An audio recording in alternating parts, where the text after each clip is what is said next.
நாம் இன்றைக்கி என்ன டாபிக் பார்க்க போகிறோன்னா, ஒரு லேண்ட் வாங்குறதுக்கு முன்னாடி நாம் ஒருத்தரும் கேள்விப்படுற விஷயம் என்னென்னு பார்த்தீங்கன்னா, CMDA and DTCP and panchayat approval அப்படின்னா என்னன்றதையும் அதற்கான ப்ராக்ரஸ் எப்படின்றதையும் நம்ம இன்றைக்கி பார்க்க போகிறோம்.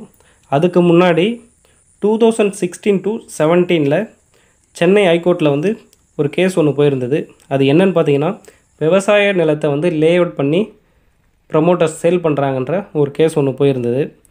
அதோட முடிவு என்னென்னு பார்த்தீங்கன்னா, 13/10/2017 170 ஜிஓ வந்து இம்ப்ளிமெண்ட் பண்ணாங்க. அந்த இம்ப்ளிமெண்ட் பண்ணது என்னென்னு பார்த்தீங்கன்னா, ரெகுலரேஷன் பண்ண ஆரம்பித்தாங்க. ஒரு லேண்டை வந்து நீங்கள் வாங்குறதுக்கு முன்னாடி அது வந்து ரெகுலரேஷன் பண்ண ஆரம்பித்தாங்க. அதாவது வரைமுறைப்படுத்த ஆரம்பித்தாங்க. வரைமுறைப்படுத்துதல்னால் என்னென்னு பார்த்தீங்கன்னா, 20/10/2016 முன்னாடி நீங்கள் ஒரு லேண்டு ஒன்று வாங்கியிருந்தீங்கன்னா, அன்அப்ரூவலான ஒரு லேண்டு வாங்கியிருந்தீங்கன்னா, இந்த ஸ்கீம் மூலயமா நீங்கள் அது வந்து ஒரு அப்ரூவல் லேண்டாக மாற்றிக்கலாம். ஓகேங்களா? இதை தான் வரைமுறைப்படுத்துதல். ஓகேங்களா? நம்ம ஃபஸ்ட் ஒன் போயிடுவோம். CMDA, Chennai metropolitan development authority அப்படின்னா என்னன்னு பார்த்தீங்கன்னா, நீங்கள் சென்னை மாநகராட்சி உட்பட்ட பகுதியில் வந்து நீங்கள் லேண்டு வாங்கியிருந்தீங்கன்னா, ஒரு ப்ரொமோட்டரோ இல்லை நீங்கள் இண்டிவிஜுவலாக வாங்கியிருந்தீங்கன்னா, நீங்கள் அந்த லேண்டுக்கு வந்து அப்ரூவல் வாங்கணும். அந்த அப்ரூவல் என்னன்னு பார்த்தீங்கன்னா, நீங்கள் உங்கள் லேண்டோட மெஷர்மெண்ட், அதாவது எஃப்எம்எஸ் சொல்லுவாங்க, ஃபீல்டு மெஷர்மெண்ட் ஸ்கெட்ச், அதை நீங்கள் ரெடி பண்ணிவிட்டு நீங்கள் பக்கத்தில் இருக்க விஓ ஆர் தாலுகா ஆஃபீஸில் வந்து நீங்கள் சப்மிட் பண்ணி அதை ரீகலெக்ட் பண்ணுற மாதிரி இருக்கும். பண்ணிவிட்டு நீங்கள் உங்கள் நியர்பையில் இருக்கிற லைசன்ஸ் சர்வேர் நீங்கள் அவரை வந்து கான்டாக்ட் பண்ணிங்கன்னா, அவர் உங்களோட எஃப்எம்எஸ் அதாவது ஃபீல்டு மெஷர்மெண்ட் ஸ்கெட்சை வந்து ரீட்ராயிங் பண்ணி உங்கள் லேஅவுட்டோட உங்களோட ஃப்ளாட்டும் ஆட் பண்ணி ஒரு ட்ராயிங் ஒன்று போட்டு தருவார். ஓகேங்களா? அதை வந்து நீங்கள் லோக்கல் பாடியில் அப்ளை பண்ணணும். லோக்கல் பாடியில் அப்ளை பண்ண உடனே அவங்க வந்து சிஎம்டிஏக்கு ஃபார்வர்ட் பண்ணுவாங்க. சிஎம்டிஏ ஃபார்வர்ட் பண்ண உடனே உங்கள் லேண்டு, நீங்கள் ஒரு ப்ரொமோட்டராக இருந்தீங்கன்னா, உங்கள் லேண்டில் இருந்து 500 மீட்டர் ரேடியஸில் ஏதாவது ஏரி, கால்வாய், ரயில்வே ட்ராக்கு அது மாதிரி எதனா இருக்கான்ட்டு அனலைஸ் பண்ணுவாங்க. சப்போஸ் அது மாதிரி எதனா இருந்துச்சுன்னா அதுக்கான என்ஓசி வாங்க சொல்லுவாங்க, நோ அப்ஜெக்ஷன் சர்டிஃபிகேட் வாங்க சொல்லுவாங்க. அதெல்லாம் நீங்கள் வாங்கிட்டிங்கன்னா அதுக்கான ப்ராக்ரஸ் ஆகும். அதுக்கான சார்ஜஸ் என்ன ஆகும்னு பார்த்தீங்கன்னா,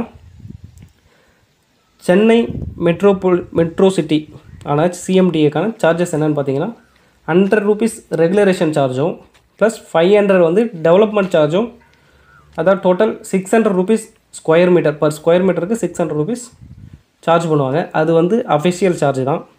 ஓகேங்களா? நம்ம செகண்ட் ஒன் பார்ப்போம். செகண்ட் ஒன் என்னென்னு பார்த்தீங்கன்னா, டிடிசிபி, அதாவது director of town and country planning. அதாவது நீங்கள் வந்து சென்னை மாநகராட்சி வெளியே சென்னை மாநகராட்சி அப்பாற்பட்ட நகராட்சி பகுதிக்கு நீங்கள் போயிட்டீங்கன்னா, அங்கே நீங்கள் லேண்டு வாங்குறீங்கன்னா, அந்த லேண்டு நீங்கள் வாங்குறீங்கன்னா அதுக்கான அப்ரூவல் வந்து டிடிசிபி அப்ரூவலாக இருக்கணும்.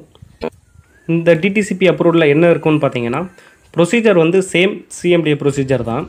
ப்ளஸ் அது இல்லாமல் இதில் என்ன இருக்குன்னு பார்த்தீங்கன்னா, டிடிசிபி அப்ரூவலில் வந்து நீங்கள் ஒரு எக்ஸாம்பிளுக்கு ஒரு 10 ஏக்கரை வந்து நீங்கள் லேஅவுட் பண்ணி சேல் பண்ண போகிறீங்கன்னா, அந்த 10 ஏக்கரில் 10% வந்து நீங்கள் பொது யூசேஜுக்காண்டி வர மாதிரி இருக்கும்.